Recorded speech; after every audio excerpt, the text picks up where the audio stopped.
በአንዳንድ ክፉ ሰዎች ተንኮል ራሳችንን እስከ መሰወር ድረስ ልንደርስ እንችላለን። የአንዳንድ ሰዎች ፍላጎት የኛን ፍላጎት ሊነፍግ ይችላል። ነገር ግን እግዚአብሔር የነሱን ክፋት ይመልስባቸዋል። ተመልካቾቻችን እስቲ አንድ ጥያቄ ልጠይቃችሁ። በህይወታችሁ ለእናንተ የህይወት መሰረት የሆነን ነገር አንድ ጉልበተኛ ሰው ጠይቋችሁ ቢብትሉት ክፉ ሰዎች ለሱ ክፉ መንገድ ነግረው ቢገላችሁ እግዚአብሔር ያንን ነገር እሱ ላይ ክፋቱ እንደሚያደርስ ነግሩት ትችላላችሁ?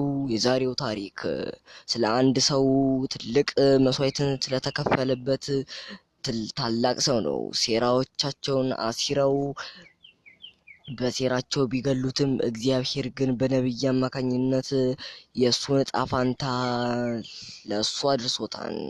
ሰላም ውድ ተመልካቾቻችን፣ ዛሬ የምናየው ናቡቴ እስራኤላዊው ስለሆነው ስለ ናቡቴ ብዙዎቻችን ላናቅ እንችላለን። ነገር ግን ዛሬ የምንመለከተው ናቡቴ ስለከፈለው ታላቅ መስዋዕት ነው። ናቡቴ ማን ነው? ምንድነው?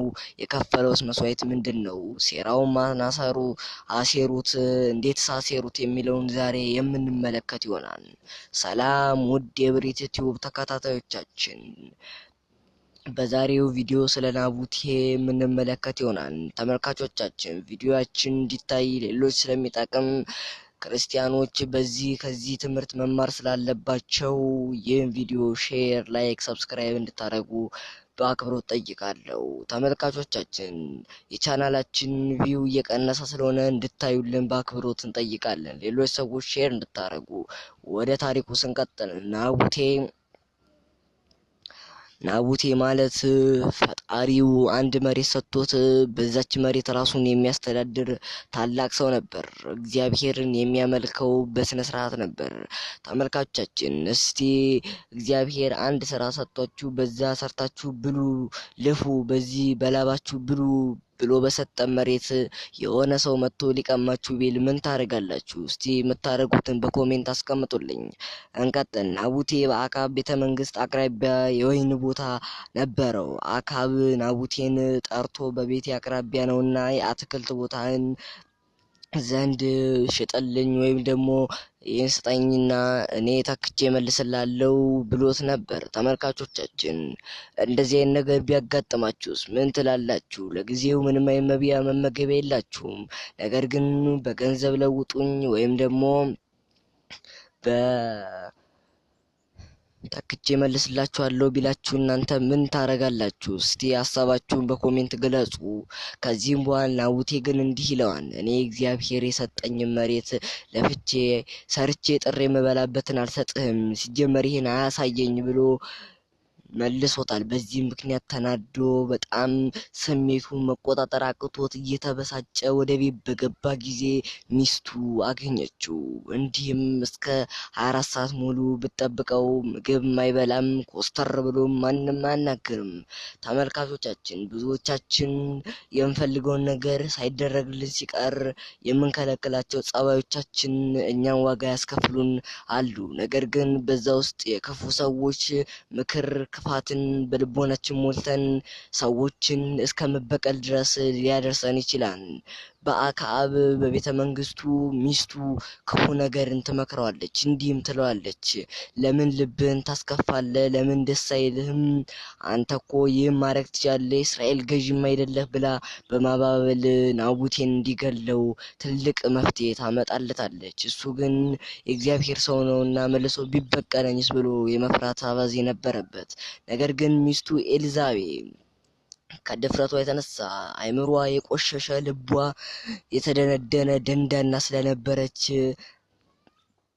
ክፉ ነገርን ታስባለች፣ ታሰላስላለች። ናቡቴን የምገልበትን መንገድ ባሰላሰለች ጊዜ አንድ ሀሳብ ብቅ አለላት። ይህ ሀሳብ እንዲህ ነው። በአክዓብ ስም ማህተም መታ ናቡቴን አደባባይ ላይ ወጣ እግዚአብሔርና ሕዝቡን ሰድቧን ብላ በሶስት ሽማግሌዎች ፊት ቀርቦ እንዲወገር የሞትን ቅጣትም እንዲሞት አዛለች።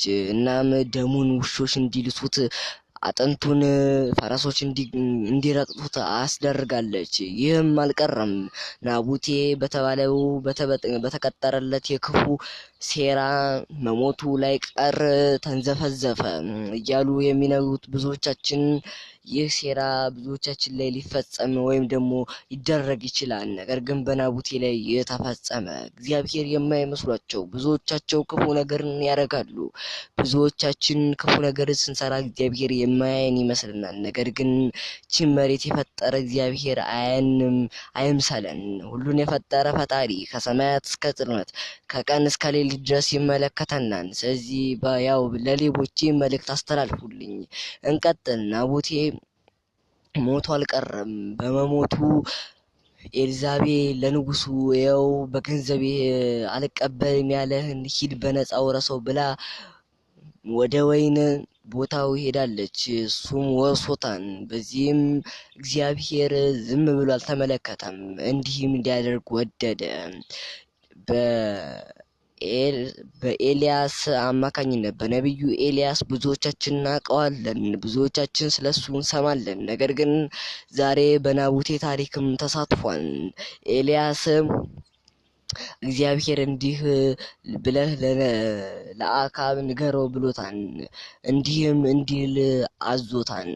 አንተ ናቡቴን እንደገደልኸው እንዳስገደልኸው ሴራው እንዳሴርኸው የእሱ ጣፋንታ ለአንተ ይሁን ብሎ እንዲነግረው አዞታል። በዚህም ጊዜ ወደ ወይኑ ቦታ በሄደ ጊዜ ኤልያስ አክዓብ እንዲህ ብሎታል። እንዴ ጠላቴ መጣህ እንዴ አለው። አዎ መጥቻለሁ፣ መልእክት ልነግር ነበር አለው።